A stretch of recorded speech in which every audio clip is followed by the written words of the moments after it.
pleasure today to have a Central High graduate who has returned for this month to visit family. He is currently a student at MIT, and his name is Isaac Lozada. And we are thrilled to death to have you and to be able to find out a little bit more about you. Isaac, people all over this community are enjoying learning about graduates as well as current students of our schools here in San Angelo. And so I want to ask you some questions, and we'll see how you came to be who you are. Isaac grew up in a military family, as I did, and has lived a lot of places, and came here to be a Glenn middle school student. Was here a couple of years at Glenn, and then at Central. All at Central. And talk to us a little bit about your favorite aspects of being a Central student. What experiences or classes and teachers contributed to molding you into the young man you are? I think the fact that Central's a relatively smaller school and it's in a small town. Not that I'm a big fish in a small pond, but that like having that smallerness just really allows for like a more intimate environment. So like in that environment, I could just like I just felt there's more help available to me. I could I could know teachers more intimately than elsewhere, and I don't know, I felt that's a lot more conducive to just like doing better academically. Well, Isaac, some people in our community feel like Central is so overly huge. And you have just talked about you still felt like you got one-on-one. Why do you have the perspective, and some people feel that it's too big, that a kid gets lost? Talk about that. I mean, perhaps a lot of it is just that I went out of my way also to find that one-on-one like help. You know, I would go talk to teachers. I would go out of my way to talk to professors, and you know, I guess maybe I took a lot of initiative in doing so. And of course, I knew how the system worked a lot. I mean, my mom does work for the school at Lakeview, so she could help me out. Like if I needed help with counseling, she could tell me where to go, who to talk to. Maybe that's why my experience has been different. So now let's keep talking about Central. Were you in organizations, or what? And what were some of the content areas that you enjoyed the most at Central? Well, orchestra was a big part of my high school experience. It was definitely my passion, my favorite class. I mean, I played violin in the orchestra, did it for all 4 years. But of course, it also allowed me to play like piano. Like, it gave me an opportunity to use that in school. I was also in NHS. I got to take art courses. I mean, I'm also a very right-brained person like yourself. So I mean, I definitely enjoy those classes. They're necessary to my sanity. Yeah. And Central and Lakeview both have marvelous fine arts programs, from the arts to the music. Outstanding programs. I've worked in several school districts that didn't have near the outstanding teachers in programs. So I'm pleased that meant a lot to you. Now, what about content areas like the science, the math, the English, social studies? What of that was good and helpful for you? I would say Central does have a very good humanities section. Like I did very well in my histories and English classes, and I mean they prepared me well for college. My science courses were good, but I mean, going to MIT, I guess because MIT is on such a higher level, I wouldn't consider myself having been prepared well enough. But I mean, that's the case with a lot of students. I mean, just coming from public high schools, it's hard to be at the level that MIT wants it to be coming in freshman year. So there's a bit of catching up to do there. Yes. But otherwise, I mean, I think for the resources that Central has in this town, I think it's a very good program. You are currently majoring in what? Currently, my plans are to double major in urban planning and environmental engineering. That's kind of sitting on the wall right now. I mean, I might move around to material science and engineering, to possibly finance to possibly civil engineering. I really don't know. How much of that decision is impacted by particular professors that draw you in at MIT? I wouldn't say too much. A lot of it's just me. I wouldn't say that professors have too much to do with that. But you're experiencing several different possibilities for majors. Good for you. I've known other students, and including myself, that at some point one or two professors do impact a decision about a major because they're so passionate and so enthusiastic about their work and their research that they do draw people more than others. So I'll be interested we all will be interested to see what you end up majoring in. You did an exciting internship recently. Talk to us about that.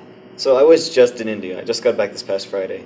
So MIT gave me the opportunity to go to India and basically use my urban planning skills that I have so far to work as a researcher for the Institute for Financial Management and Research in Chennai, which is in southern India.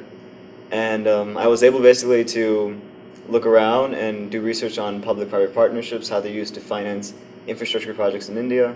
I was able to do a project on like the Chennai subway project that's been proposed for the city of Chennai, which is a city of 5 million people. It's almost the size of Houston.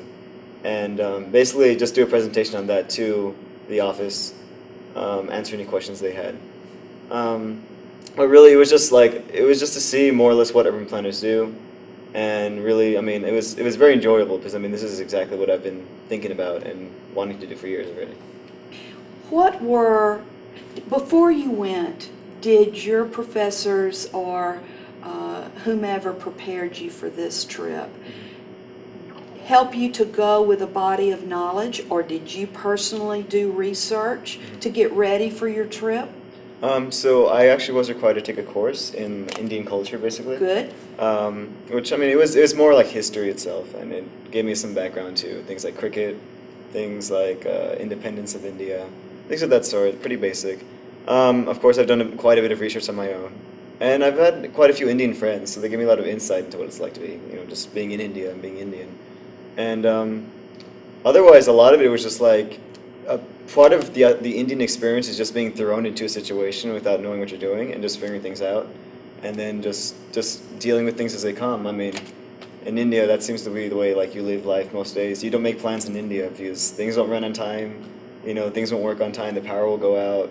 There'll be a traffic jam or something. You just don't make plans. You just take things as they come. But you went with some body of knowledge, and what were the pleasant surprises about being a guest in their culture? I think the best surprise was, at first, we talk about how they're such overpopulated countries. It's a country the quarter the size of the United States with 4 times the population. But in a way, that itself is a blessing, because what you have then is you have such a large mass of humanity in one small portion of the world. And there's just so many people and so many ideas and so many different ways of living, and it just makes for a really, really like amazing mix of, a daily experience. You just see so many things, and you smell so many things and hear so many different sounds, and it's an assault on all your senses, but it really is, it's just an unforgettable experience. I mean, I really have no regrets whatsoever about going to India. What is something you learned to appreciate about how the average person in India, if there is such a thing, approaches life? What did you learn that perhaps you would like to incorporate into your own life? I think probably patience, I think, is the biggest thing. People there are very, very patient. Like when I was on the plane coming back to the United States, I realized how quickly Americans don't really have that. Just being on the plane, Americans are getting jittery, on the runway, ready, taking their seatbelts off and just kind of complaining that the plane's running late and whatnot.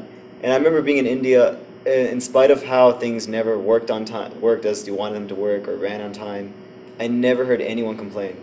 People just very stoically accepted it. And I feel like that, I don't know, like that just kind of can be an easier way of living, maybe. I don't know. Well, one of the things my father was so insistent that we observe and try to incorporate into our lives was the attributes that people in other countries or other cultures had, as you've just described, that patience and lack of whining that we Americans, and I know this is a generalization, but we Americans are jittery and impatient as a general rule. And I hope that you will incorporate that or appreciate that greatly. It sounds like you are working toward that. What are things that Indian people enjoy that you found very pleasant? I think. What do they do in their spare time? What do they? Are they family oriented? Are they? Is their religion, their faith very important? Do they appreciate the elderly more than we do in America? I'm throwing several opportunities. It's hard to answer just because there's so many different Indias. There's the old conservative India where it's very family centered and people will on their afternoons hang out with, the grandma and the family. There's the other groups where I mixed in more, where like people go out at night and you go out to a bar or you go out to a club it's just it's as varied as you find here. People go to movies, people go to the beach. It's Well, that's a fair statement. We couldn't give a descriptor for an American, so it would be certainly stand to reason that we couldn't give just one descriptor for the people from the country of India.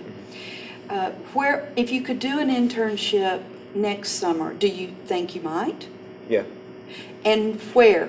I'd like to go to the Middle East because since I'm learning Arabic, I'd be like at an advanced level by next year. So I'd like to actually use it eventually. I've only used it sparingly here and there when I run into an Arab. But, somewhere in Cairo or in Dubai or Muscat or somewhere. And also perhaps work on urban planning? Absolutely, yeah. Okay.